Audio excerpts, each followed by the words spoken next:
नमस्कार आत्मीय स्वजनों, श्रीमद् भागवत संक्षेप प्रवचन माला के अंतर्गत 7वें स्कंद पर हम चिंतन कर रहे हैं। आज 17वां भाग है।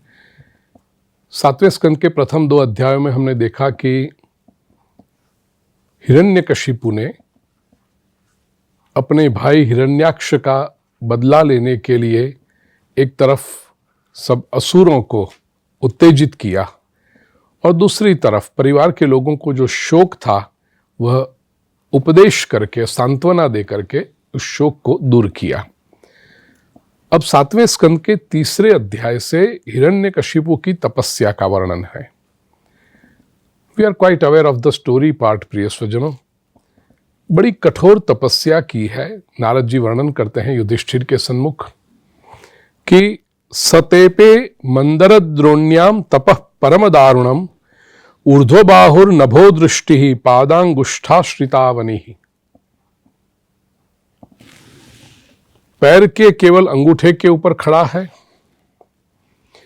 मंदर पर्वत पर, और ऊर्ध्वबाहु दोनों हाथ ऊपर हैं, दृष्टि आकाश की तरफ है।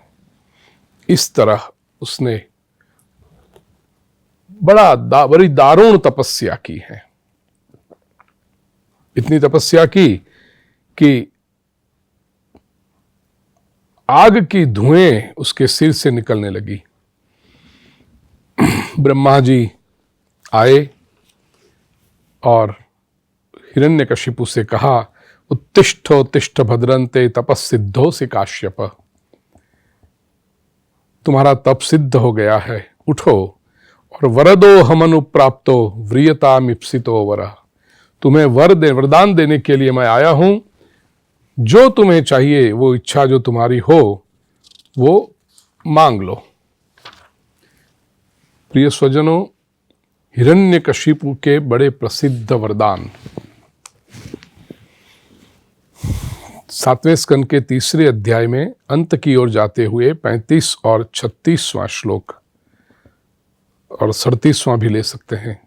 ये सारे श्लोक जो हैं, यदि दास्यभिमतान वरान में वरदोत्तम भूतेभ्यस्त्वद्विसृष्टेभ्यो मृत्युर्मा भून् मम प्रभो। पहले तो हिरण्यकशिपु ने कहा कि हे ब्रह्मा जी, यदि आप मुझे वरदान देने के लिए आए हैं और मेरी इच्छा का जो वरदान है वो मुझे देना चाहते हैं, तो मृत्यु मा भून् मम प्रभो। हे प्रभो, मम मृत्यु मा भूः, मेरी मृत्यु ना हो। ब्रह्मा जी कहते ये कैसे हो सकता है? ये तो सृष्टि का नियम है कि जो भी जन्म लेकर आता है उसको जाना पड़ता है। जातस्य ही ध्रुवोर मृत्यु। तो ये तो नहीं हो सकता। कुछ सोचो इसके बारे में। अस्तित्व के विपरीत वरदान नहीं दे सकते। तो फिर हिरण्यकशिपु बुद्धिमान था व्यक्ति, उसने कहा ठीक है, तुम्हारी मृत्यु नहीं होगी ऐसा तो वरदान आप नहीं दे सकते, तो मैं जरा इस बात को अब अलग तरीके से रखता हूं। नांतर बहिर्दिवा नक्तमन्यस्मादपि चायुधैहि न भूमौ नांबरे मृत्युर न नरैर न मृगैरपि। न अंतः न बहि, न अंदर मेरी मृत्यु हो न बाहर किसी स्थान के, न दिन में मेरी मृत्यु हो न रात में मेरी मृत्यु हो, न किसी आयुध से शस्त्र से मेरी मृत्यु हो, न पृथ्वी पर मेरी मृत्यु हो, न अंबर आकाश में मेरी मृत्यु हो, और न कोई मनुष्य मुझे मार सके, न प्राणी कोई मुझे मार सके। व्यसुभिर्वा समृद्धिर्वा सुरासुर महोर, और कोई भी मुझे कभी मारे नहीं, कोई मर सके। अब ये सब जो फाइन प्रिंट्स उसने कर दी, ब्रह्मा जी ने कहा तथास्तु। हिरण्यकशिपु ने सोचा, सीधे सीधे आपने मुझे वरदान नहीं दिया कि मेरी मृत्यु ना हो, तो ये सब शर्त कौन पूरी करेगा? क्योंकि मनुष्य की मृत्यु या तो किसी स्थान के अंदर होती है, या तो बाहर होती है, या तो दिन में होती है, या तो रात में होती है, या तो कोई मनुष्य मारे, या तो कोई पशु मारे, या तो कोई शस्त्र से मारे, या पृथ्वी पर हो या आकाश में हो। ये तो सब मैंने मांग लिया कि नहीं होगी। तो अब हिरण्यकशिपु, ब्रह्मा जी ने कहा कि तुम ये जो मांग रहे हो ना, ताते में दुर्लभा पुंसाम यान वृणीशे वरान मम तथापि वितराम्यंग वरान यद्यपि दुर्लभान। तुम जो मांग रहे हो बड़ा दुर्लभ है, फिर भी तुम्हारी तपश्चर्या ऐसी थी कि मैं तुम्हें यह वरदान देता हूं। ब्रह्मा जी से वरदान पाने के बाद हिरण्यकशिपु बिकेम अनकंट्रोलेबल। सब उसने ले लिया, सभी राजाओं को अपने वश में कर लिया। वहां तक लिखा है ग्रंथों में कि हिरण्यकशिपु इंद्रासन पर बैठ गया जाकर के और दिग्विजयी एक छत्र सम्राट होकर के अति स्वच्छंदता से भोग भोगने लगा। इतने भोग उसने भोगे, फिर भी यथोपजोषम भुंजानो नातृप्यद अदितेंद्रिय, क्योंकि वो इंद्रियों पर संयम नहीं था, इसलिए इतने सारे भोग भुगतने के बाद भी न अतृप्यत, उसको तृप्ति नहीं मिली। प्रिय स्वजनों, भोग की अधिकता से तृप्ति मिलती ऐसा नहीं है। संतोष तो भीतर की बात है। जो संतोष पाना चाहता है वो थोड़े से सुविधाओं में भी संतोष कर लेता है, और जो भीतर से असंतुष्ट है उसको चाहे कितनी भी सुविधाएं मिल जाए वो रोता ही रहेगा, वो शिकायत ही करता रहेगा। It's an inner quality. तो हिरण्यकशिपु का जो ये कठोर शासन चला, उसने सब जगह पे परेशान करना शुरू किया। देवता लोग घबरा गए, लोकपाल लोग घबरा गए, प्रजा घबरा गई। वो सब मिलकर के भगवान नारायण के पास गए, प्रभु क्या होगा, ये तो निरंकुश होता जा रहा है। तो भगवान ने कहा, तस्य शांतिं करिष्यामि कालम तावत प्रतीक्षत। मैं इसको शांत करूंगा, थोड़े समय की आप प्रतीक्षा करो। कब होगा वो शांत? यदा देवेषु वेदेषु गोषु विप्रेषु साधुषु धर्मे मयि च विद्वेष सवा आशु विनश्यति। 7वें स्कंद के 4थे अध्याय का 27वां श्लोक भगवान कहते हैं, ये दुष्ट दैत्य हिरण्यकशिपु कब मरेगा? यदा देवेषु, जब देवताओं से द्वेष करेगा, वेदेषु, ज्ञान से, सनातन वैदिक संस्कृति के महान ग्रंथों से जब वो द्वेष करेगा, उससे विपरीत जाएगा। गोषु, गायों का अपराध करेगा वो। विप्रेषु, ब्राह्मणों का अपराध करेगा, ब्राह्मणों को अपमानित करेगा। साधुषु, संतों का अपराध करेगा। धर्म का जब अपराध मेरे और मुझ में जब विद्वेष करेगा, भगवान कहते हैं, तब वह सवा आशु विनश्यति, वो तुरंत उसका नाश हो जाएगा। इतना ही नहीं, निर्वैराय प्रशांताय स्वसुताय महात्मने, उसका एक पुत्र होगा प्रहलाद नाम का। प्रहलादाय यदा द्रुह्ये धनिष्येपि वरोर्जितम। इसने वरदान प्राप्त किया तो क्या हुआ? जब निर्वैर, किसी से जो शत्रुता नहीं रखते और बिल्कुल प्रशांत है, ऐसे उसका पुत्र प्रहलाद जो परम भक्त है, उसको जब द्रोह करेगा, उसको जब परेशान करेगा, तब भले उसके पास ब्रह्मा जी का दिया हुआ वरदान है, फिर भी मैं उसे मारूंगा, भगवान ने कहा। हिरण्यकशिपु को 4 पुत्र हुए और उसमें प्रहलाद थे सबसे छोटे, लेकिन गुणों में वो सबसे बड़े हैं। प्रहलाद के गुणों का वर्णन किया है 7वें स्कंद के 4थे अध्याय में 31, 32 और 33 श्लोकों में। तस्य दैत्यपते पुत्रा 31वां श्लोक, ब्रह्मण्य शील संपन्न सत्य संधो जितेंद्रिय। प्रहलाद परम भागवतों में है। प्रिय स्वजनों, प्रसंग हम जानते हैं, इसलिए हमें पता है कि हाँ, प्रहलाद छोटा बालक था, उसको बचाने के लिए भगवान ने स्तंभ फाड़ करके नृसिंह अवतार धारण किया। ये सब बात ठीक है, लेकिन प्रहलाद भक्तराज माने गए हैं। परम भागवतों का जो लिस्ट है हमारे यहाँ शास्त्रों में, उसमें प्रहलाद सबसे पहले है।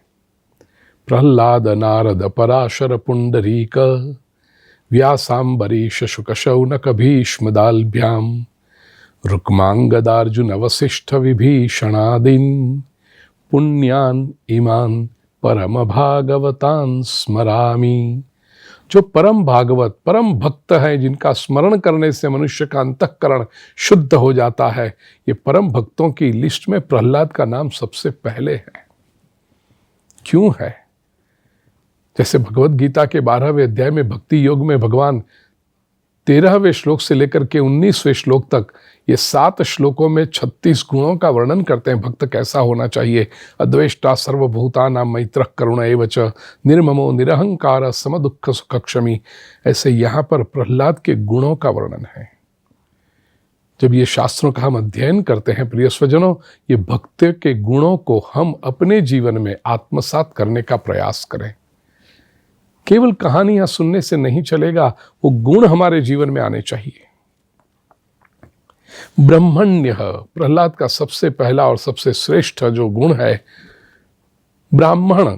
ब्राह्मण अर्थात जो ब्रह्म का अनुसंधान करता है, जो शास्त्रों का अध्ययन करते हैं।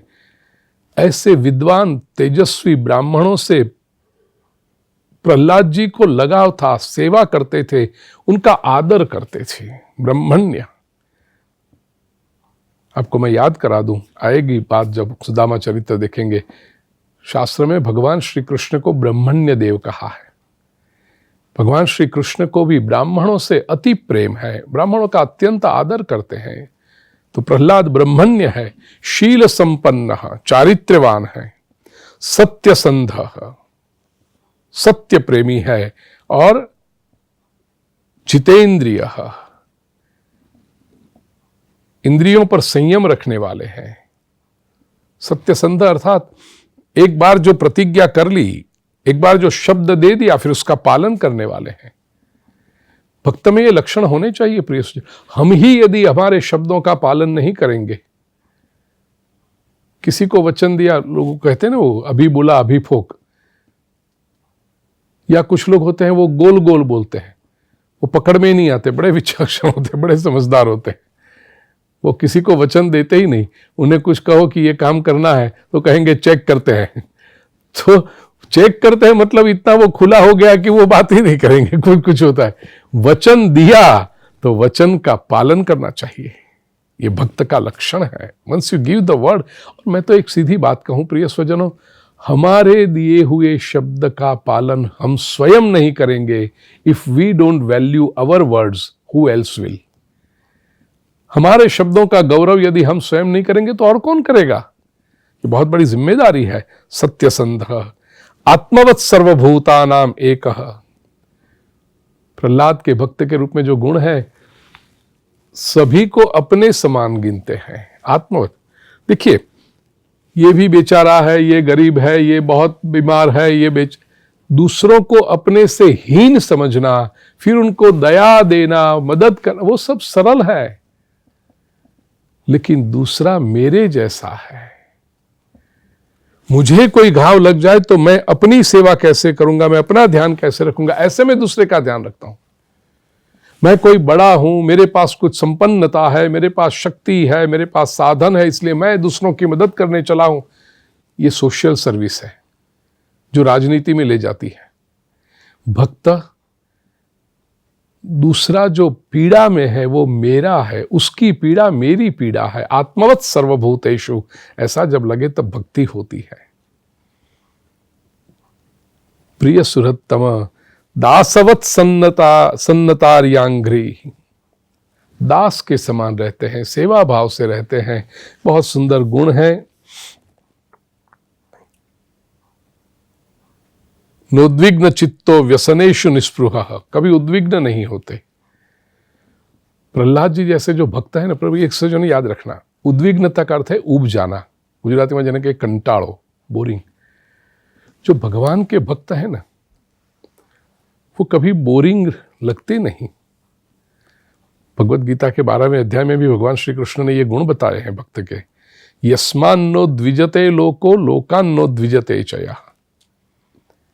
जिससे लोग उबते नहीं और जो लोगों से उबता नहीं। न उबना, not to get bored, is a divine quality, it's a devotional quality. और मैंने उसके ऊपर मनोविज्ञान की दृष्टि से, साइकोलॉजी की दृष्टि से कभी कभी चिंतन करता हूं तो बड़ा आनंद आता है। संसार में देखो आप सब लोग सुखी से सुखी लोग भी कभी ना कभी बोर्ड दिखेगा, उबा हुआ दिखेगा, कंटाळेलो देखाशे माणस। भक्त का लक्षण है उसके चेहरे पर एक प्रकार की शांति, एक प्रकार की प्रसन्नता, सेरेनिटी जिसको अंग्रेजी में कहें, वो बनी रहती है। उसके चेहरे पर कभी ऐसी वो आईब्रोज दिखाई पड़ती है आपको, ऐसी आईब्रोज और ऐसा सर करके और यूं कर, मुझे तो ऐसा बनाना भी नहीं आता चेहरा, क्यों बनाए, छोड़ो, भगवान की कृपा है। उबा हुआ कभी नहीं दिखेगा, शिकायत करता रहेगा, अरे दुनिया खराब है, वो खराब है, ये खराब है, दुकान वाले खराब है, बाजार खराब है, वेदर खराब है। भक्त का जो है मेरे परमात्मा के लिए, ये मेरे परमात्मा का खेल है, प्रभु की लीला चल रही है, उस लीला में अभी ये पात्र चल रहा है, अभी ये सीन चल रहा है, तो वो सीन का आनंद लो। इतना करना प्रिय स्वजनों। भक्ति जीवन को स्पर्शने वाले शास्त्र है, हो सके उतना जीवन में से उबना निकाल दो, बोर्डम निकाल दो। आ जाती है क्या करें, निकालो। हाँ, क्यों आ जाती है, एंजॉय एवरी मोमेंट। समय कितना है हमारे पास, बहुत कम समय है, जितना समय उतना आनंद से बिताओ। Let your life be a wonderful celebration. उसको बोर्डम क्यों बनाते हो। तो नोद्विग्न चित्तो, प्रहलाद जी का ये गुण है, व्यसनेषु निस्पृह, जीवन में कोई व्यसन नहीं। गुलामी क्यों चाहिए, लोग कितने कितने प्रकार के व्यसन, चाय के बिना नहीं चलेगा, इसके बिना नहीं चलेगा, क्यों, सबके बिना चल सकता है। पूर्णमदः पूर्णमिदं पूर्णात् पूर्णमुदच्यते, वेदांत का मंत्र बोला तो जीवन में क्या उतरा फिर, मैं पूर्ण हूं, किसी की आवश्यकता नहीं है, किसी वस्तु के ऊपर मेरा अस्तित्व निर्भर नहीं है, I am complete bye my self. और वो जब आए, लोगों को इसके भी नहीं, छोड़ो क्या करें, मुझे दया आती है सब ऐसे लोगों के ऊपर भाई। व्यसनेषु निस्पृहः, व्यसन व्यक्ति को गुलाम बनाता है, व्यसन व्यक्ति को डिपेंडेंट बनाता है, व्यसन व्यक्ति की अपूर्णता का द्योतक है। जिसको अपनी अपूर्णता खलती हो, व्यसनों से बाहर आ जाए। And it is all here, it's will power. Mental power जितना स्ट्रांग होगा, क्या एक चाय का कप आपके मूड को एनहांस करता है, क्या कोई धुआं निकाला वो आपके मन को उत्साहित करेगा, नहीं। मन की अपनी ऊर्जा है, मन हमारा साधन है, वो हमारे काम कहने पर चलना चाहिए। और ये बात जब आए प्रिय स्वजनों, बड़ी खुददारी होती है। भक्ति जो होती है ना, वो ईश्वर के, कई बार मैं तो संसारिक दृष्टांत देता हूं कि जिसका पिता श्रेष्ठ हो, उस पुत्र को कैसा गौरव होता है कि मैं राजा का पुत्र हूं, या बड़े धनी सेठ का पुत्र हूं। या जिसका पति श्रेष्ठ हो, उस पत्नी को कितना गौरव होता है कि मेरा पति इतना बड़ा आदमी है, इतना बड़ा व्यापारी है, इतना शक्तिमान है, तो वो पत्नी को कैसा गौरव होता है। पिता के सक्षम होने पर पुत्र को गौरव हो, पति के सक्षम होने पर पत्नी को गौरव हो, तो मेरा भगवान कितना समर्थ है, तो फिर मैं क्यों मायूस बन के बैठा हूं, लाचार दुबला दीन दुर्बल बन के बैठा हूं। ये एक भक्त की मस्ती होती है, मेरा ईश्वर हमेशा मेरा ध्यान रख रहा है, और जो भी होता है परमात्मा की लीला का आनंद ले रहे, मौज ही मौज है। वाह वाह रे मौज फकीर आदि, इस मस्ती से रहो, जीवन आनंद बन जाएगा। भक्ति यह प्रसन्नता का विषय है। प्रशांत कामो रहितासुरो सुरः, था असुर परिवार का, लेकिन आसुरी गुण प्रहलाद में एक भी नहीं थे। ऐसे ये प्रहलाद,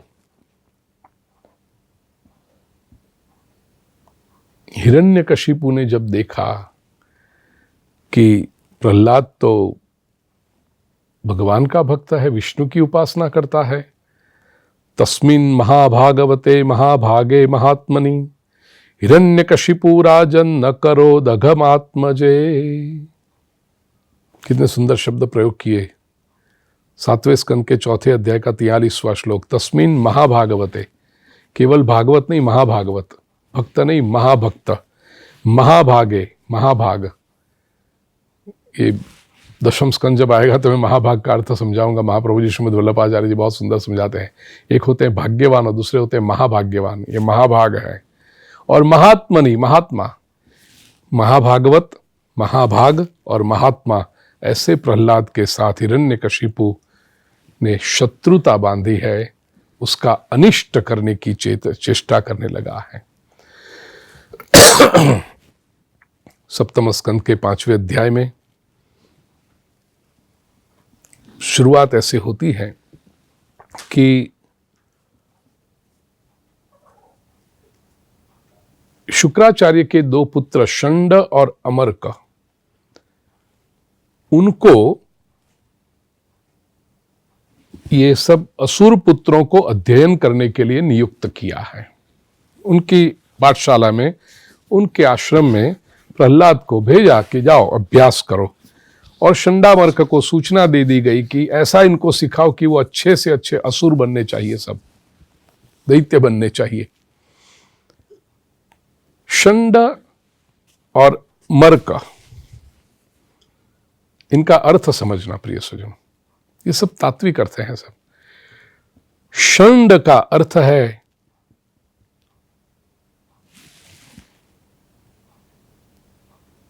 उच्छृंखल होकर के घूमता हुआ जो सांड होता है, पागल सांड जो इधर उधर घूमते रहता है, उसको शंड कहते हैं। और मरकट आप जानते हैं, वानर, अति चंचल वृत्ति का। अब जो एक तरफ निरंकुश सांड और दूसरी तरफ चंचल बंदर, ये जिनके गुरु हो तो क्या स्थिति होगी। और राक्षस तो यही चाहते हैं कि ऐसे ही लोग बने। आसुरी वृत्ति तो यही है ना, अनकंट्रोल्ड, बस हमारे पर कोई कंट्रोल नहीं होना चाहिए, हमें कोई कुछ कहने वाला नहीं चाहिए, हम जो करेंगे वही सही है। I want to lead my life the way I want. और चंचल वृत्ति, दैत्यों ऐसी मारक और चंचल प्रवृत्ति के द्वारा, पशु वृत्ति के द्वारा ही समाज को आसुरी वृत्ति में खींच कर ले जाते हैं। और इनको जो वश नहीं होते, इनकी बातों में नहीं आते, वे ही लोग परमात्मा के पथ पर चल सकते हैं। उन्हीं में दिव्यता का संचार होता है। प्रहलाद ये शंडामर्क की बातों में नहीं आए।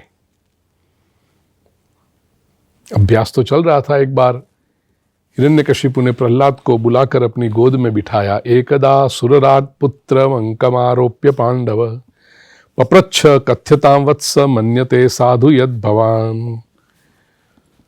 हिरण्यकशिपु ने अपने पुत्र प्रहलाद से पूछा है, बोल बेटा, तुम्हें जो भी अच्छा लगे, जो भी तुम्हें ठीक लगे, वो बात बताओ मुझे।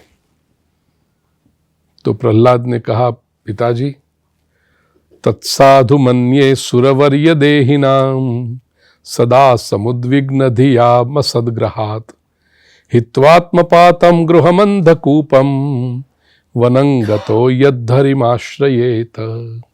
ये संसार में क्या रखा है पिताजी? ये संसार के सारे प्राणी सब मैं और मेरा, इसके झूठी जंजाल में पड़ करके हमेशा दुखी होते हैं। प्रयत्न तो सुख के लिए करते हैं लेकिन होते दुखी हैं। तो मुझे लगता है कि ये सारे दुखों का, सारे अधपतन का मूल कारण जो है ये माया है, घर जंजाल का है, घर गृहस्थी। उसको छोड़कर वन में चले जाएं और वनंगतो यद हरिमाश्रयेत, परमात्मा श्री विष्णु का चरण शरण लेना चाहिए। अब प्रहलाद जब ऐसी बात बोले तो हिरण्यकशिपु को कितना, हिरण्यकशिपु का दुश्मन नंबर 1 है, शत्रु नंबर 1 है विष्णु, और प्रहलाद कहता है कि विष्णु की शरण में जाना चाहिए। हिरण्यकशिपु को क्रोध आया है।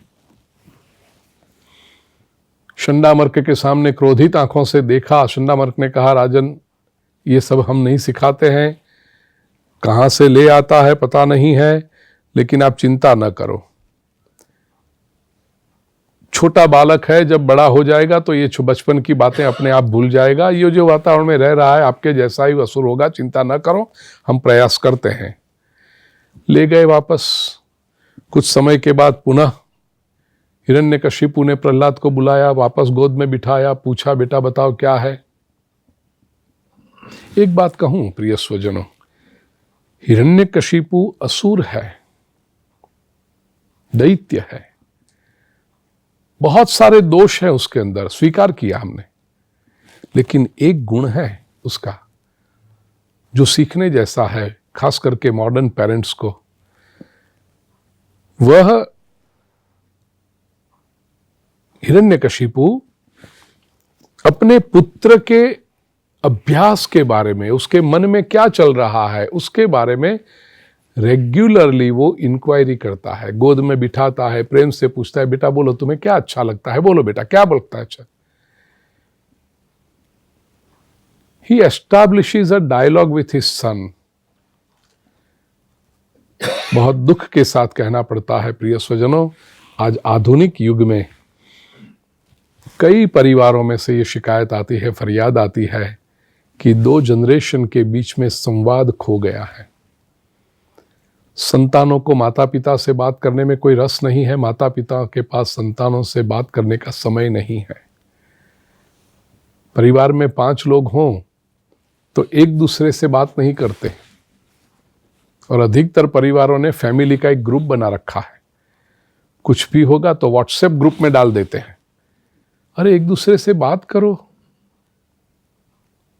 एक व्यक्ति हॉल में बैठा है, दूसरी किचन में है, तीसरी बेडरूम में बैठी है, और व्हाट्सएप पे फैमिली ग्रुप में चलते हुए चलता है। अरे सामने आ जाओ, एक घर में हो आप लोग। हिरण्यकशिपु की ये बात मुझे अच्छी लगी कि प्रहलाद क्या सोच रहा है, मेरा पुत्र है, वो जानने का प्रयास करता है। आज के युग में प्रिय स्वजनों, यदि माता पिता के रूप में हम अपनी संतानों के मन में क्या चलता है वो समझने का प्रयास नहीं करेंगे तो मन को दूषित करने के लिए कितनी सारी एजेंसियां लगी हुई है। सोशल मीडिया है, दूसरे लोग हैं जो बुरी आदतें दे देंगे। वो अपने बच्चे के हाथ में वो फोन या तो टैब या क्या कहते हैं वो आईपैड या कुछ ऐसा डिजिटल साधन पकड़ा दिया है और इंटरनेट का कनेक्शन दे दिया है। आपको लगता है बच्चा देख के शांति से वहां बैठा है, कुछ कर रहा है, वो क्या देख रहा है, क्या क्या वो अंदर से गुण या दोष स्वीकार कर रहा है, पकड़ रहा है, आपको पता है। तो हिरण्यकशिपु के पास से ये ध्यान रखना प्रिय स्वजनों, यदि हमारी अगली पीढ़ी का हम ध्यान नहीं रख पाएंगे तो भविष्य अंधकारमय होगा, याद रखना। हिरण्यकशिपु ने जब प्रहलाद से दूसरी बार पूछा कि बताओ बेटा तुम्हारे मन में क्या चल रहा है, प्रहलाद ने कहा पिताजी 9 तरह से भगवान विष्णु की भक्ति हो सकती है। श्रवणं कीर्तनम विष्णु स्मरणम पाद सेवनम अर्चनम वंदनम दास्यम सख्यमात्म निवेदनम। बड़ा सुंदर विषय है नवधा भक्ति का। हम तो समय के मर्यादा में बात करते हैं इसलिए, लेकिन ये भक्ति के 9 सीढ़ियां हैं। श्रवण से शुरू होता है, आत्मनिवेदन तक पहुंच के भक्ति का गौरी शंकर प्राप्त होता है। हिरण्यकशिपु को क्रोध आया, स्वाभाविक था, और शंडामर्क ले तो गए कि हम समझाएंगे, लेकिन समझा नहीं पाते थे। उल्टा होता ये था कि जब ये गुरु शब्द प्रयोग करना पड़ता है, शिक्षक ये शंडामर्क जब वर्ग में न हो तब प्रहलाद अपने साथियों को भगवत भक्ति का ज्ञान देता था, परमात्मा की महिमा समझाता था। ते तु तद्गौरवात् सर्वे त्यक्त क्रीडा परिच्छदाः बालान दूषित धियो द्वंद्वारामेरिते हितैः पर्युपासत राजेन्द्र तन्यस्त्रदये क्षणाः तानाह करुणो मैत्रो महाभागवतो सुर। तो यदाचार्य परावृत्तो गृहमेधीय कर्मसु वयस्यैर् बालकैस्तत्र सोपहूतः कृतक्षणैः। तो ये जब उनके आचार्य, उनको सिखाने वाले शंडामर्क नहीं रहते तो प्रहलाद सबको भक्ति सिखाता। धीरे धीरे धीरे धीरे धीरे ये क्रांति का परिणाम दिखने लगा प्रिय स्वजनों। कैसे सिखाता था प्रहलाद अपने साथियों को भगवान की बातें? 7वें स्कंद के 6ठे अध्याय से प्रहलाद का ये जो शिक्षण शुरू होता है साथियों के बात साथ करने का।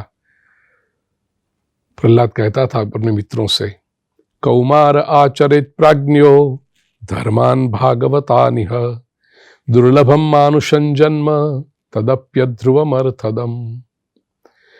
मित्रों, परमात्मा को प्राप्त करने के लिए हो सके उतना जल्दी से प्रयत्न शुरू कर देना चाहिए। कुमारावस्था से ही, ऐसा मत करो कि वृद्ध हो जाएंगे, 60, 65, 70 साल हो जाएंगे उसके बाद भक्ति करेंगे, मत सोचना। क्यों? क्योंकि दुर्लभम मानुषं जन्म, बड़े भाग मानुष तनु पावा। दुर्लभम त्रयमेवैतत् महा देवानुग्रह कारणम मनुष्यत्वम मुमुक्षुत्वम महापुरुष संश्रयः, श्रीमद आदि शंकराचार्य जी विवेक चूड़ामणि में कहते हैं। तो ये मानव देह प्राप्त हुआ है, 83,99,999 शरीर छोड़े उसके बाद ये मानव देह प्राप्त हुआ है। प्रिय स्वजनों, ये अद्भुत मौका है, अलौकिक मौका है, इसका सदुपयोग कर लो। तो उसका अर्थ उसको ये बना दें, कैसे करना चाहिए। कोई कहेगा हाँ मनुष्य देह प्राप्त हुआ, लेकिन 100 साल की जिंदगी है ना। प्रहलाद कहते थे 100 साल तुम बताते हो, लेकिन है अपने हाथ में कितने? 100 वर्ष जो पूरा जिए वो एक बात। दूसरा, पुंसो वर्ष शतम यायुस्तदर्धम चाजितात्मनः निष्फलम यद सौरात्र्याम शेतेन्धम प्रापितस्तमः। 100 में से आधे वर्ष तो रात्रि की नींद में जाते हैं, 50 गए। फिर मुग्धस्य बाल्ये कौमारे क्रीडतो याति विंशतिः, से जीवन के पहले 20 साल जो है वो कौन से हैं? बाल्यावस्था है, युवावस्था है। तो ख्याल कहाँ रहता है क्या करें, जीवन का लक्ष्य ही नहीं रहता कुछ, तो वो 20 साल निकाल दो। फिर जरया ग्रस्त देहस्य यात्यकल्पस्य विंशति, आफ्टर 80, वो तो जो जीवन है वो बोनस का जीवन है। वृद्धावस्था आई, शरीर के अंगों में ताकत होगी नहीं होगी क्या पता, शरीर हमारी इच्छा के अनुसार चलेगा नहीं चलेगा क्या पता। तो वो सब छोड़ दो, बचा कितना हमारे पास? दूरापूरेण कामेन मोहेन च बलीयसा शेषम गृहेषु सक्तस्य प्रमत्तस्यापयाति। और जो बाकी का समय बचा उसमें भी पैसा कमाना, घर गृहस्थी चलाना, व्यवहार निभाना, एक दूसरे को, स्वजन के व्यवहारों में सबको एक दूसरे को खुश रखना। ये नहीं करूंगा तो उसको कैसा लगेगा, ये नहीं करेंगे तो वो क्या सोचेंगे। सोचिए, क्वालिटी टाइम जिसको कहते हैं, या तो यहां वेस्टर्न वर्ल्ड में अमेरिका में कहते हैं माई टाइम, कितना है हमारे पास जिसमें हम अपने आत्मा की उन्नति कर सकें। तो ये अमूल्य आयुष्य को गंवाना नहीं चाहिए। कुटुंब पोषाय वियन्निजायुर्न बुध्यतेर्थम विहतम प्रमत्तः सर्वत्र तापत्रय दुखितात्मा निर्विद्यते न स्वकुटुंब राम। जितना हो सके उतना परमात्मा की दिशा में प्रगति शुरू करो। और प्रहलाद कहते हैं प्रिय स्वजनों, नह्यच्युतम प्रीणयतो बहुवा यासो सुरात्मजाः आत्मत्वात् सर्वभूतानां सिद्धत्वादिह सर्वतः। बालकों ने कहा होगा कि अरे हम तो असुर के बालक हैं, भगवान को प्राप्त करना कितनी मुश्किल बात है, कितना कठिन मार्ग होता होगा, हम कैसे कर सकते हैं। प्रहलाद जी कहते हैं न अच्युतम प्रीणयतो बहुवाय, उसमें बहुत पुरुषार्थ करना पड़ता है, बहुत परिश्रम करना पड़ता है, ऐसा नहीं है। क्यों? आत्मत्वात् सर्वभूतानां, परमात्मा को प्राप्त करने के लिए बहुत परिश्रम करना पड़ेगा ऐसा नहीं है। क्यों? क्योंकि परमात्मा ही तुम्हारा स्वरूप है, वो तुम्हारे अंतःकरण में विराजमान है। ऐसा नहीं कि कुछ सैकड़ों हजारों मील चल करके उनके पास जाओ और उनको प्राप्त करो। He is right with you, he is right with in you, तुम्हारे पास है, वो मिला हुआ ही है। अंतर इतना है कि आप भूल गए हो उसे, बस केवल याद कर लो, उसके साथ संबंध बना लो, उसके साथ संबंध जोड़ लो, यही भक्ति है। तस्मात् सर्वेषु भूतेषु दयाम कुरुत सौहृदम आसुरम भावमुन्मुच्य यया तुष्यत्यधोक्षजः। अब याद रहे प्रहलाद जी जो बात कर रहे हैं वो आसुरी लोगों के साथ बात कर रहे हैं, दैत्य लोगों के साथ बात कर रहे हैं, जो क्रूर होते हैं, दूसरों को पीड़ा देते हैं। इसलिए बड़ा सरल उपदेश किया, तस्मात् सर्वेषु भूतेषु दयाम कुरुत सौहृद। यदि आप भक्ति करना चाहते हो, भगवान के प्रिय होना चाहते हो, तो सभी प्राणी मात्र के साथ दया भाव रखो। उपनिषद की कथा है ना कि मनुष्य, देव और दानव भगवान के पास गए और कहा कि हमारे जीवन के कल्याण के लिए हमें कोई मंत्र दे दीजिए, कोई उपदेश दीजिए। भगवान ने केवल उपदेश में इतना ही कहा, तीनों को कहा द द द। देवों से कहा द, तो देवों ने अर्थ लिया दमन करो, इंद्रियों का दमन करो, कंट्रोल करो। मनुष्य से पूछा द, तो मनुष्य ने कहा द का अर्थ है दान करो तो कल्याण होगा। और दैत्यों ने कहा दया करो, दैत्यों को द का शब्द कहा कि दया करो, क्योंकि दैत्य दूसरे को पीड़ा देता है, तो उसको कहा दया करो। यहां पर प्रहलाद भी कहीं कहते हैं दयाम कुरुत सौहृदम, तो आसुरी भाव तुम्हारा कम होता जाएगा। प्रहलाद ने बहुत सुंदर उपदेश दिया है अपने साथी जनों को। असर दिखने लगा। पहले लोग हिरण्यकशिपु का नाम सुनकर कांपने लगते थे, डरने लगते थे। हिरण्यकशिपु जो कहता वो करते थे। अब लोग डरते नहीं हैं। यहां बालकों ने प्रश्न भी पूछा है प्रहलाद से कि प्रहलाद, तेरी बातें सुनकर हमें इतना आनंद आता है, सब बातें तुम्हारी अच्छी भी हैं। हमने पूरे असुर वंश में, हमारे पीढ़ियों में कभी ऐसी बातें सुनी नहीं है। तुम भी तो हो असुर ही, दैत्य ही हो तुम, तो तुम ये सब बातें कहां से जान कर ले आए? तुम्हारी बातें तो सत्य है, but what is the source? तुम्हें पता कैसे चली ये सब बातें? प्रहलाद ने कहा, वो तो बड़ी लंबी बात है, मैं कहूं। प्रहलाद कहता है कि मेरे पिताजी तपस्या करने के लिए जब मंदराचल पर्वत पर गए, उस समय इंद्र ने दानवों पर धावा बोल दिया, दानव सब भागने लगे।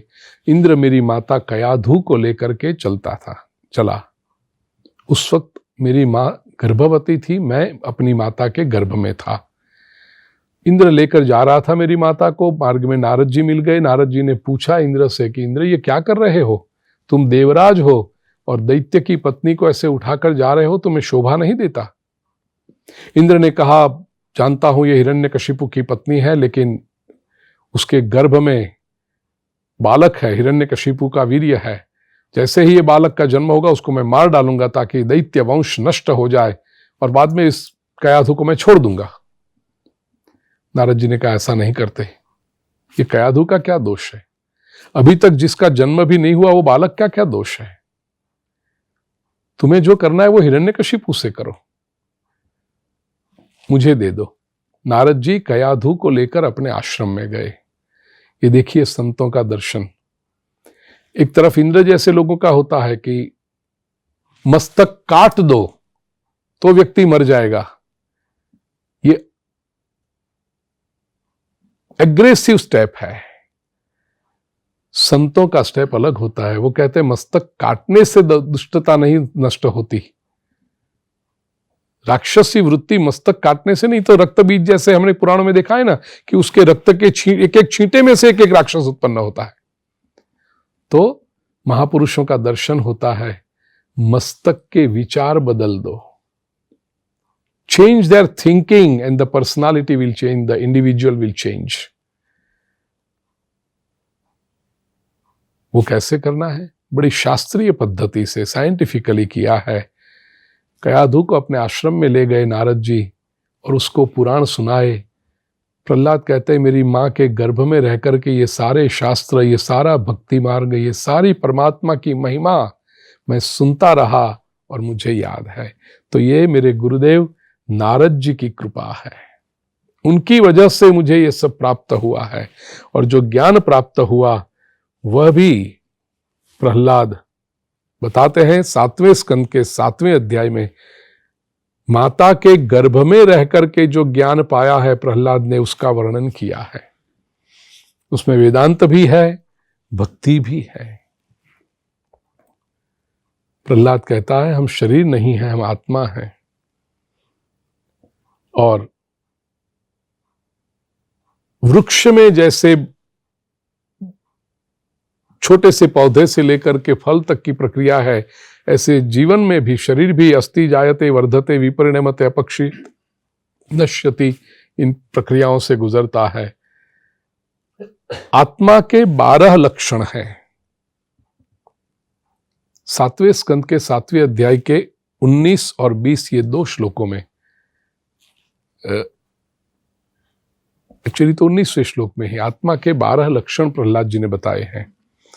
आत्मा नित्यो व्यय शुद्ध एक क्षेत्रज्ञ आश्रय अविक्रिय स्वदृग हेतुर्व्यापको संज्ञनावृत। आत्मा नित्य है, अविनाशी है, शुद्ध है, एक है, क्षेत्रज्ञ है, सबका आश्रय है, निर्विकार है, स्वयं प्रकाश है, स्वराट। श्रीमद् भागवत के प्रथम स्कंद के प्रथम अध्याय के प्रथम श्लोक में जो वर्णन है वो स्व प्रकाश है, सबका कारण है, आत्मा व्यापक है, असंग है और आवरण रहित है। ये 12 लक्षण आत्मा के हैं और व्यक्ति को चाहिए कि इस आत्मा को जाने। ये शरीर आदि में अज्ञान के कारण जो मैं और मेरे का भाव आ रहा है, झूठा भाव, उसको छोड़ दे। अध्यात्म तत्व को जो जानता है व्यक्ति, वही ब्रह्म पद को प्राप्त कर सकता है। फिर 23, 24, 25 ये बहुत सुंदर श्लोकों में प्रहलाद ने बताया है कि किस तरह से भगवद प्राप्ति करनी चाहिए।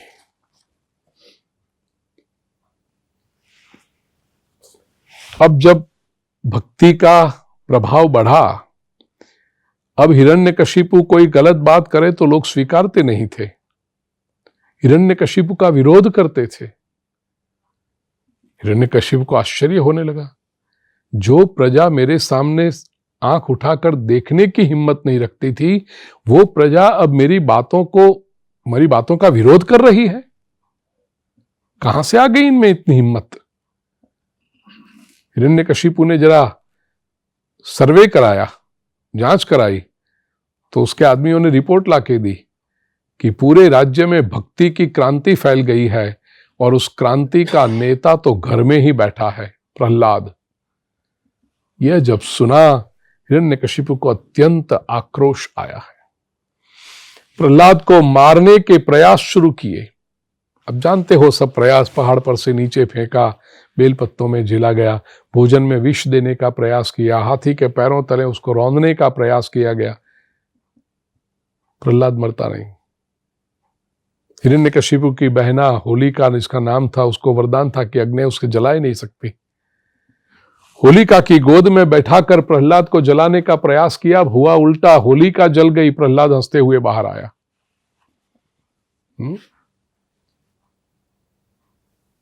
प्रभु को नियम बदलते देखा, अपना मान टले टल जाए, भक्त का मान न टलते देखा। भक्तों की रक्षा के लिए प्रभु क्या नहीं करते। इसका तात्विक अर्थ यह है प्रिय स्वजनों, प्रहलाद शब्द का अर्थ देखिए, प्रकृष्टेन ह्लादः प्रहलादः। परमात्मा की भक्ति जब कोई निष्काम भाव से करता है तो उसके अंतःकरण में आनंद की जो उत्पत्ति होती है, वो आनंद कभी भी नष्ट नहीं हो सकता। That bliss is eternal. जैसे आत्मा अनंत है, जैसे आत्मा अमर है, अजर है, शाश्वत है, नित्य है, सनातन है, ज्ञान मार्ग की दृष्टि से देखें तो, ऐसे भक्ति मार्ग में परमात्मा की भक्ति करते हुए भक्त के अंतःकरण में जो ये आनंद की अनुभूति होती है, वो आत्मा के बराबर है। वो अजर है, अमर है, नित्य है, शाश्वत है, सनातन है। संसार की कोई भी ऐसी शक्ति नहीं जो भक्त के अंतःकरण में स्थित आनंद को विक्षिप्त कर सके, खंडित कर सके। प्रहलाद, कोई ये मार नहीं सकता। इसलिए आप सभी भक्तों को देखिए, भक्तों को परेशान करने का प्रयास किया गया, मीरा को जहर देने का प्रयास किया गया, नरसिंह को समाज से बाहर निकालने का प्रयास किया गया, तुलसीदास को, सूरदास को, सभी भक्तों को क्या नहीं हुई तकलीफ। लेकिन भक्तों के अंतःकरण में जो आनंद है उसमें कोई फर्क नहीं पड़ा। यही प्रहलाद है। अंत में वैशाख शुक्ल चतुर्दशी का दिन हिरण्यकशिपु ने सोचा कि अब इस बात का फैसला हो जाना चाहिए। कथा प्रसंग जानते हैं आप, इसलिए मैं संक्षेप करूं। स्तंभ दिखाया, हिरण्यकशिपु कहता है बोल कहाँ है तेरा भगवान? इधर पूरब पश्चिम उत्तर दक्षिण ऊपर नीचे सब जगह प्रहलाद कह रहा है ये स्तंभ में है। हाँ देखता हूं कैसे तेरी रक्षा करता है। स्तंभ को ठूसा मारा, पहले कुछ नहीं हुआ, गदा मारी है।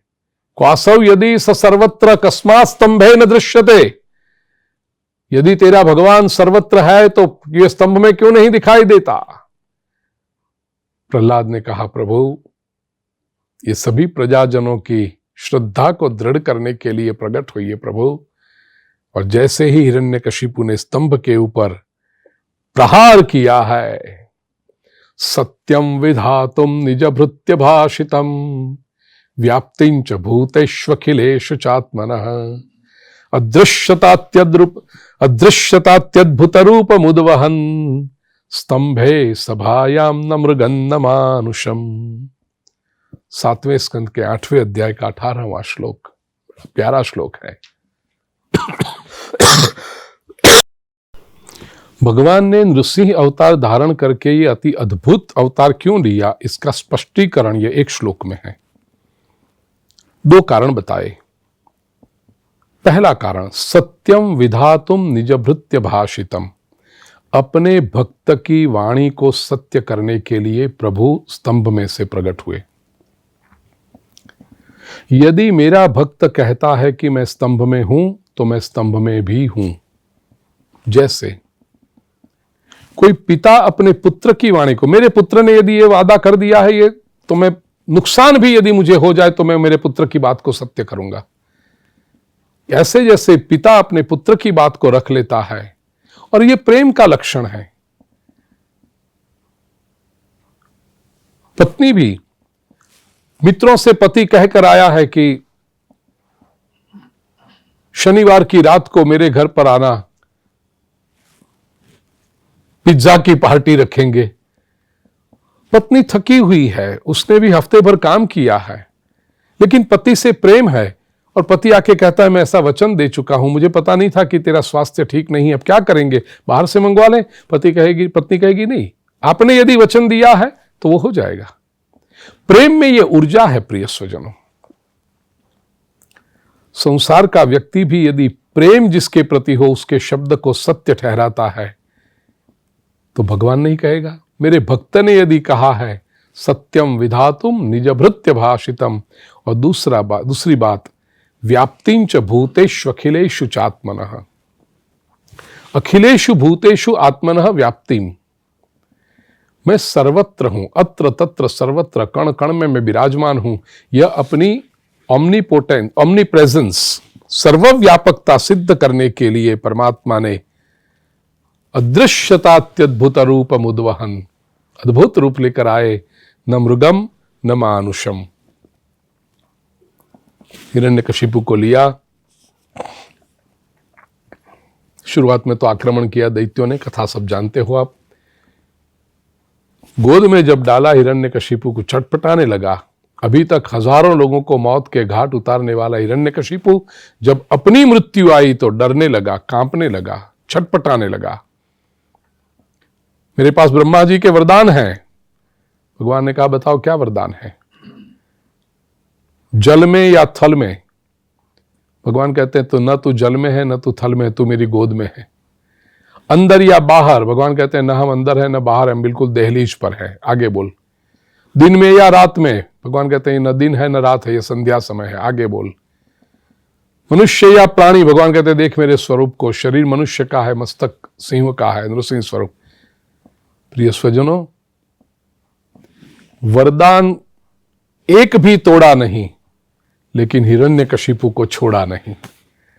ईश्वर जब करना चाहते हैं ना अपना धार, तो मनुष्य चाहे कितनी भी बुद्धि लड़ा ले, चाहे कितनी भी तर्क लड़ा ले कि ये करेंगे ये करेंगे, परमात्मा की पकड़ में कहां आएगा मनुष्य? यो बुद्धे परतस्तु सह, बुद्धि से अनंत गुना पार और महान जो है उसको मनुष्य बुद्धि की पकड़ में लाना चाहता है। ये मनुष्य की मूर्खता है प्रिय स्वजनों। परमात्मा का ये आक्रोशमय स्वरूप देखा, सब देवता आए, लेकिन भागवत में लिखा है दूर से स्तुति करने लगे, न समीप जाने की किसी की हिम्मत नहीं हुई। थोड़े से ईडिरे नरशार्दूलम नाति दूर चरा पृथक, भगवान का इतना आक्रोश वह स्वरूप है नृसिंह भगवान का।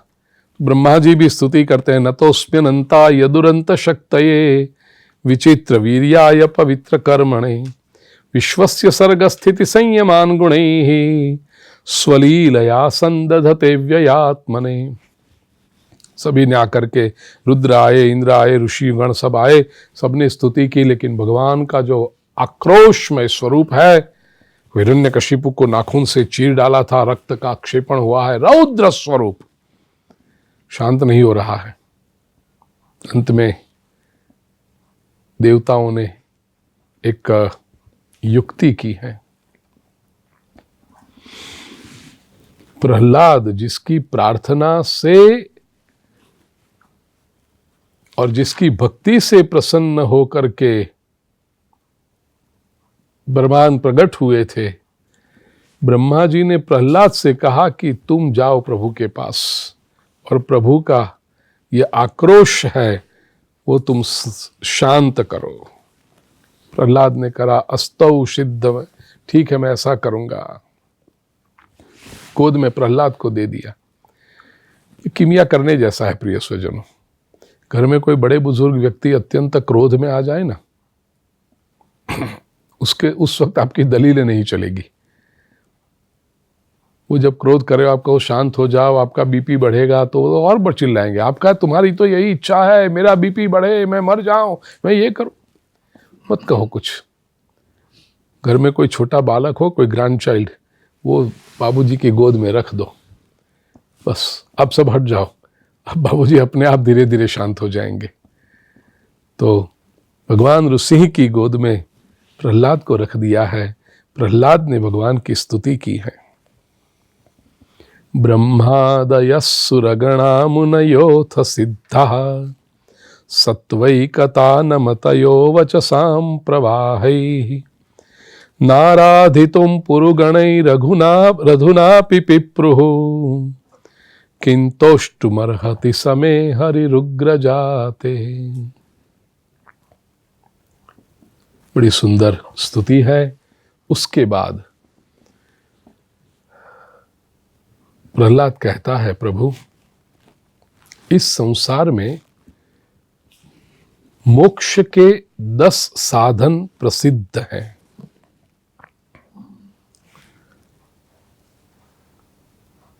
कौन से? बड़ा सुंदर श्लोक, संक्षेप में देख लें। मैं जानता हूं समय होने आया है, लेकिन कुछ बातें ऐसी हैं जिनकी बात उनको छोड़कर जाना मुझे ठीक नहीं लगेगा। 7वें स्कंद के 9वें अध्याय का 46वां श्लोक। मौन व्रत श्रुत तपोध्ययन स्वधर्म व्याख्यारहो जप समाधय आपवर्ग्याः प्रायः परम पुरुषते त्वजितेन्द्रियाणां वार्ता भवन्त्युत न वात्र तु दाम्भिकानां। हे प्रभु, ये 10 साधन ऐसे हैं जिनकी उपासना करें, जिनकी आराधना करें, साधना करें तो व्यक्ति मोक्ष पा लेता है। सबसे पहले है मौन, दूसरा है व्रत, ब्रह्मचर्यादि व्रत, श्रुत, शास्त्र का, भगवत ग्रंथों का, जो अभी आप इस समय कर रहे हैं, महापुराण श्रीमद् भागवत का, रामायण, भगवत गीता, उपनिषद आदि ब्रह्म विद्याओं का श्रवण करना। मौन, व्रत, श्रुत, तप, तपस्या, अध्ययन, स्वाध्याय, स्वधर्म, स्वधर्म का पालन,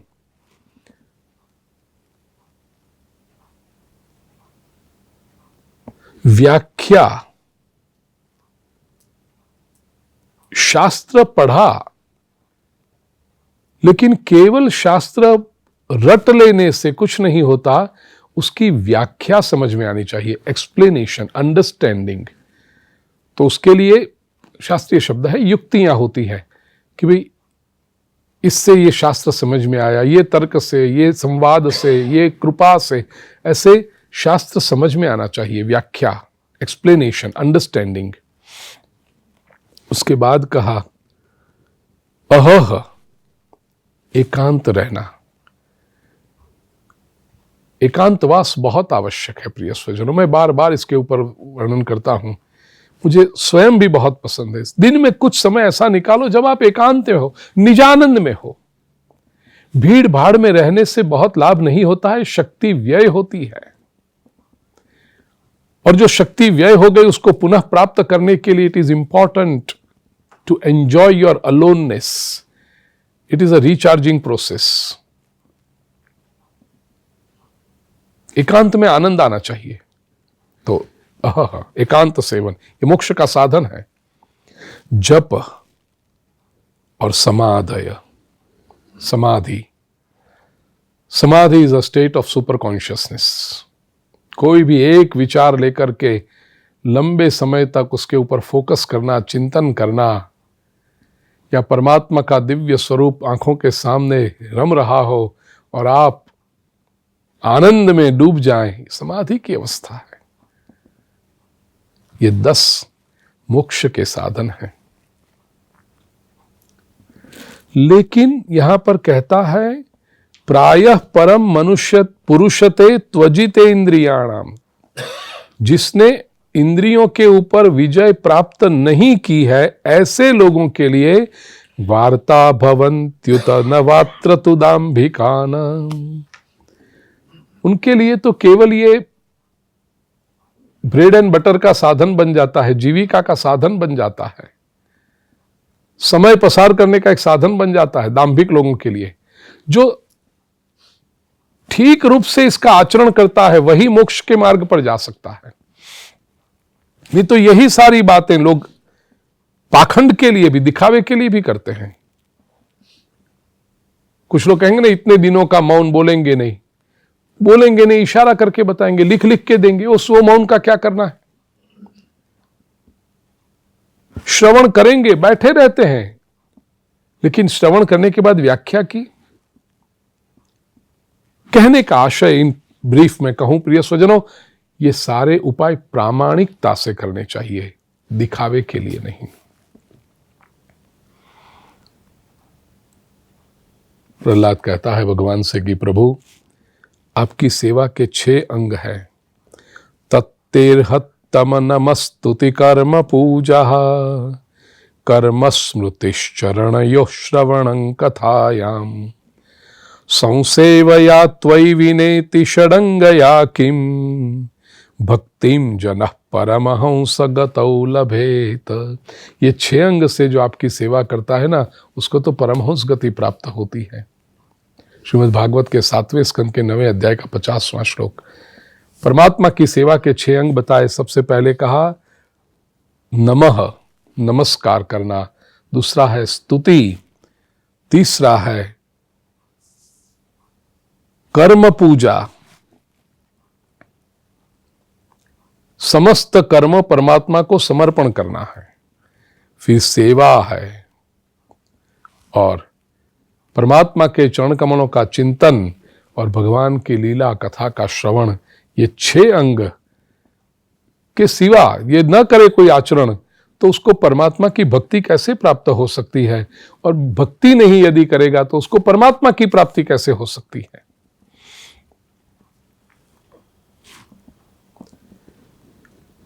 भगवान ने प्रहलाद को वरदान मांगने के लिए कहा है। वरदान मांगो, क्या चाहिए? भगवान कहते हैं प्रहलाद भद्र भद्रंते प्रीतो हम ते सुरोत्तम, वरम वृणीष्व अभिमतम काम पूरोस्म्यहम नृणाम। वरदान मांग लो, क्या चाहिए? तो प्रहलाद तो निष्काम भक्त थे, इनको तो कोई वरदान ही नहीं चाहिए। लेकिन भगवान ने जब बहुत आग्रह किया तो 7वें स्कंद के 10वें अध्याय के 7वें श्लोक में, 7वां 8वां 9वां बड़े मधुर श्लोक है। प्रहलाद ने जो वरदान मांगा है प्रिय स्वजनों, यदि राशीष मे कामान वरांस्त्वं वरदर्शभ कामानां हृदय संरोहम भवतस्तु व्रणे वरम। कामानां हृदय संरोहम। प्रभु, यदि आप मुझे मेरा मन चाहा वरदान देना चाहते हैं तो मैं आपके पास से एक ही बात मांग रहा हूं, और ये कि मेरे हृदय में कभी भी कामना के बीज अंकुरित हो ही नहीं। कामानाम हृदय संरोहम, संरोह भी, दैट जर्मिनेशन भी ना हो, कामना का बीज मेरे हृदय में उठे ही नहीं। इंद्रियाणि मनः प्राण आत्मा धर्मो धृतिर्मति ह्री श्री तेज स्मृति सत्यम यस्य नश्यन्ति जन्मना।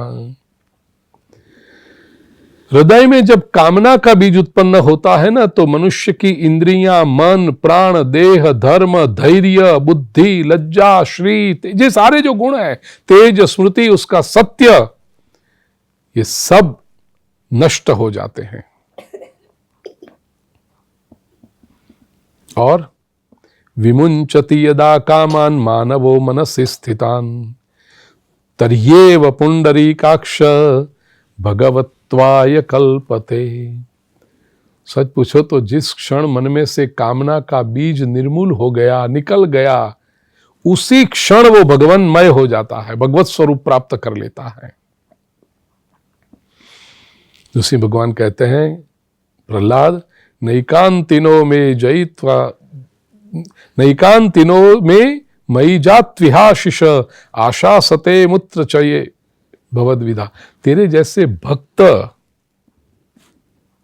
मेरे पास तो कुछ मांगते ही नहीं, लेकिन मेरी इच्छा है इसलिए तुम अथापि मनवंतरमेतदत्र दैत्येश्वराणाम अनुभुंक्ष्व भोगान। एक मनवंतर तक तुम राजा बन के पृथ्वी का पालन करो, और दूसरी तुम्हारी इच्छा जो है पिता को मुक्ति मिले वो भी मैं दे देता हूं। और ये सब करे किया है पिता को। यदनिंदत पिता में त्वाम विद्वांस तेज ऐश्वरम, प्रहलाद कहते हैं भगवान ने किया है। और हिरण्यकशिपु को ऐसे मुक्ति मिली। और फिर ब्रह्मा जी ने भी भगवान ऋषि की स्तुति की। वहां से निकलते समय, बड़ी सुंदर बात है, श्रीमद् भागवत का कैसे सुंदर लिखते हैं, ऋषि भगवान वहां से जब जा रहे थे, अंतर्धान हो रहे थे, तब ब्रह्मा जी को कहते गए, मैवं वरो सुराणान्ते प्रदेयः पद्म संभव। पद्म संभव अर्थात ब्रह्मा जी कमल में से उत्पन्न हुए हैं। अब की बार कभी दैत्यों को ऐसा वरदान न दिया करें। ऐसा कह के ऋषि भगवान गए कि ब्रह्मा जी आप तो वरदान दे देते हो, फिर संभालना हमें पड़ता है, ये तकलीफ कितनी पड़ती है लोगों को, तो ऐसे वरदान दैत्यों को न दिया करो। ऐसी बात करके भगवान निकले हैं।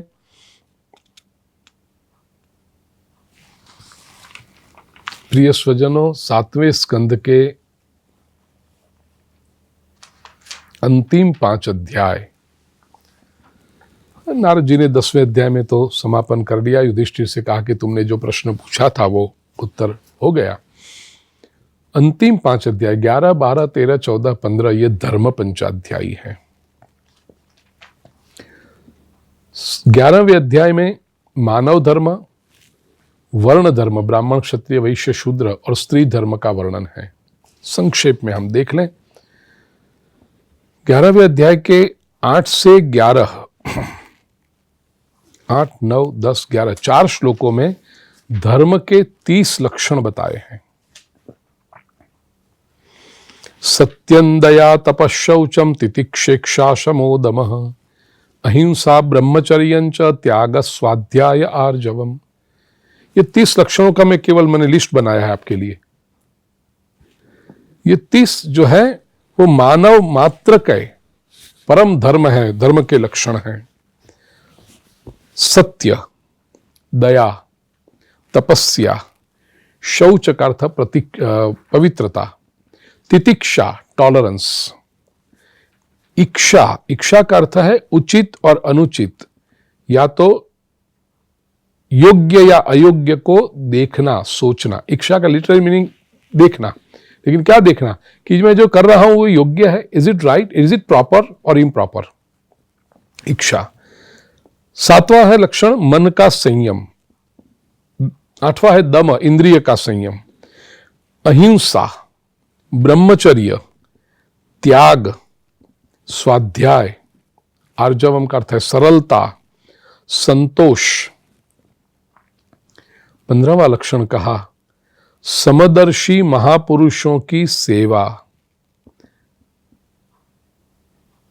ये धर्म का लक्षण है।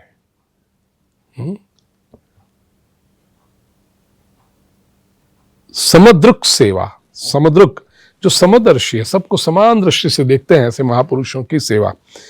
फिर ग्राम्ये हो परम शनैः।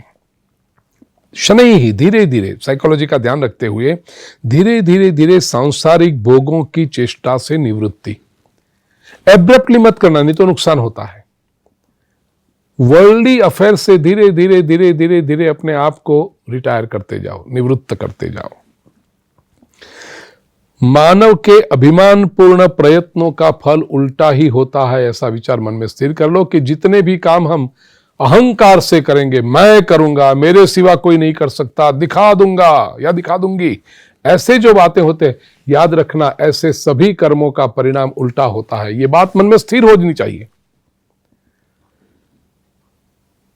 जो भी केवल ईगो को बूस्टअप करने के लिए किया, अपने ईगो को हवा डालने के लिए किया, उसका परिणाम उल्टा होता है। मौन, आत्मचिंतन, प्राणियों में अन्न इत्यादि सामग्री का विभाजन, बांटना। 21वां लक्षण है प्राणियों में, विशेष करके मनुष्यों में, अपनी आत्मा और इष्ट देव का भाव रखना। प्रभु के नाम, गुण और लीला का श्रवण, कीर्तन, स्मरण, अब नवधा भक्ति जैसा है, सेवा, अर्चन, पूजा, अवनति, नमस्कार, दास्य भाव, सख्य भाव, और अंतिम 30वां है आत्म निवेदनम, समर्पण। ये प्रत्येक मनुष्य का परम धर्म है। फिर ब्राह्मण, क्षत्रिय, वैश्य और शूद्र के धर्म भी बताए और लक्षण भी बताए। भगवान ने भगवत गीता में भी 18वें अध्याय में ये सब वर्णन बहुत सुंदर किया है। स्त्रियों का धर्म बताया है, पति की सेवा करना। 7वें स्कंद के 11वें अध्याय में 25वें श्लोक से लेकर के स्त्रीणांच पतिदेवानां तच्छुश्रूषा अनुकूलता तद्बंधो श्वनुवृत्तिश्च नित्यम तद्व्रत धारणम। पति की सेवा करना, पति के अनुकूल रहना, पति को अपने अनुकूल बनाना नहीं, पति के अनुकूल रहना, पति के संबंधियों को प्रसन्न रखना। कई बार ऐसा होता है, समाज में देखा जाता है, पति को तो प्रसन्न रखती है लेकिन पति को अपने संबंधियों से दूर कर देती है। ये योग्य नहीं है। पत्नी का धर्म है, स्त्री का धर्म है कि पति के संबंधियों को प्रसन्न रखना, सर्वदा पति के जो नियम है उनकी रक्षा करना और पति को ही परमेश्वर मानना, घर को सुंदर रखना, अपने आप को सजा के रखना, शरीर को भी सुंदर वस्त्र आभूषण इत्यादि से, विनय, इंद्रिय संयम, प्रिय वचनों से प्रेम पूर्वक पति की सेवा करना, जो कुछ मिल जाए उसमें संतुष्ट रहना और अपने कर्तव्य में सावधान रहना। आज तो बस संसार इतना सुंदर है, सभी महिलाएं ये काम करती ही हैं, मैं क्यों बता रहा हूँ, ये बताने की आवश्यकता ही नहीं है। भागवत धर्म में स्त्री धर्म का पालन जितना आज के युग में हो रहा है, हजारों वर्षों में पहले कभी नहीं होता था, इतना आज सुंदर रूप से हो रहा है। तो स्वधर्म का पालन। 7वें स्कंद के 12वें अध्याय में ब्रह्मचर्य और वानप्रस्थ आश्रमों के लक्षण बताए हैं, उनके नियम बताए हैं। 13वें अध्याय में यति धर्म, संन्यास धर्म का पालन बताया है और उसमें एक ब्राह्मण अर्थात अवधूत दत्तात्रेय और प्रहलाद के संवाद का छोटा सा प्रसंग, लेकिन बड़ा ज्ञान का वो प्रसंग है। उसके बाद 14वें अध्याय में प्रभु ने गृहस्थ संबंधी सदाचार बताए और गृहस्थी को मोक्ष कैसे प्राप्त हो सकता है, उसके बारे में बताया। गृहस्थी के बारे में एक ही कहा कि जो भी करना है अपने कर्तव्य के हिसाब से सब करता जाए, उसमें कोई चिंता नहीं है, समर्पण भाव रखे। बस मैं जो भी करता हूं परमात्मा के लिए करता हूं। घर मेरा नहीं है, घर मेरे प्रभु का मंदिर है, और जो सेवा मैं कर रहा हूं प्रभु की सेवा के रूप में कर रहा हूं, ऐसा कमान के सारे दायित्व, सारी जिम्मेदारियां निभाए, संसार के सारे कर्म करे, उसमें कोई दोष नहीं है। यावत् भ्रियेत जठरम एतत् कुर्यात् स्वतो बुधः, यावत् भ्रियेत जठरम तावत् स्वत्वम ही देहिनाम, अधिकम योभिमन्येत सस्तेनो दंडमर्हति। ये बहुत ज्यादा परिग्रह है ना, इकट्ठा कर लूं, वही मनुष्य को दुखी करता है। प्रिय सुजनों, यावत् भ्रियेत जठरम, पेट भरे, उस दोहा है ना अपना कि मैं भी भूखा न रहूं, साधु न भूखा जाए।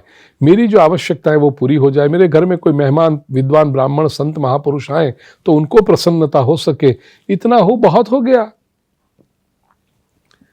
फिर दुखी रहना, मेरे पास नहीं है, नहीं है, नहीं है, या तो और मिल जाए, उसके पीछे चलते रहना, ये सब दुखी होने के कारण है। प्रिय स्वजनों, मत रखो। यहां तो ये भी कहा कि पेट भर जाए, उससे अधिक का जो इकट्ठा करता है ना, वो चोर है। सो अधिकम सो भी मन्येत सस्तेनो, स्तेन का अर्थ है चोर, दंडमर्हति, उसको तो दंड होना चाहिए कि अपनी आवश्यकता से अधिक वो भर के रखता है, होर्डिंग करता है, तो वो नहीं होना चाहिए। सुंदर चर्चा हुई। फिर एक बात ये केवल संक्षेप में उल्लेख कर दूं, गृहस्थाश्रमी का कर्तव्य है अपने पितरों का श्राद्ध, तर्पण इत्यादि काम नियमित रूप से करे, उसमें कभी भी वो इग्नोर न करे, उसको अवॉइड न करे, उसको छोड़े नहीं तो वो बहुत दोष लगता है।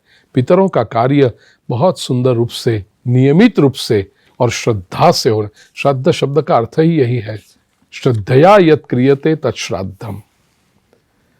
15वें अध्याय में भी सुंदर ये बात की है, और उपदेश करते हुए धर्म पंचाध्यायी को हम प्रणाम करें, 7वें स्कंद को प्रणाम करें। प्रिय स्वजनों, इति श्रीमद्भागवते महापुराणे वैयासिक्याम अष्टादशसाहस्र्याम पारमहंस्याम संहितायां सप्तम स्कंधे प्रह्लादानुचरिते युधिष्ठिर नारद संवादे सदाचार निर्णयो नाम 15ोऽध्यायः। श्रीकृष्णार्पणमस्तु। इति सप्तमः स्कन्धः समाप्तः। हरिः ओम तत्सत्। कृष्णाय वासुदेवाय हरये परमात्मने प्रणतक्लेशनाशाय गोविन्दाय नमो नमः। ॐ शान्ति शान्ति शान्ति।